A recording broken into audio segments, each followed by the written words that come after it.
তুই ওয়াসিম সাবধান হ, তুই সাবধান হ। তুই কি শুরু করেছিস, কি নেগেটিভ তুই শুরু করিস? তোর ভিউ ব্যবসার যখন এত ইচ্ছা, তাহলে তুই সাকিব খানের বদনাম করে ভিউ ব্যবসা করিস কেন? থাপড়া দাঁত বেঙ্গালাম আমার বদমাইশের বাচ্চা।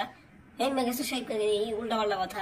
মেহেদী হাসান হৃদয় কি সস্তা মার্কা, পুরো চরম লেভেলের লেগে লেভে। একে তো আমি আগে সাকিবিয়ান মনে করছিলাম, কিন্তু এত কিছু কার্যকলাপ ওর মোটেও আমার আর দেখতে মনে চাচ্ছে না। মনটাকে থাপড়ায় দাঁত ভেঙে ফেলে বদমাইশটা ওয়াসিমের বাচ্চা। এতগুলো দেখছেন কি গ্রিন ভাবে শুটিং করতেছে দেখছেন, এত বড় লেভেলের মুভি।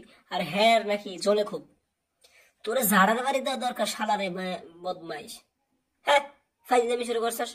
এই লুকটা এই লুকটা খুবই পাজি। এই লুকটা কি শুরু করেছে? বিশেষ করে মেহেদী হাসান হৃদয়ের পিছনে লেগেছে। কি কারণে লেগেছে এটা আমি এখনো জানি না, কিন্তু হয়তো কোনো থেকে সে টাকা খেয়েছে এই সারা বদমাইশের বাচ্চা।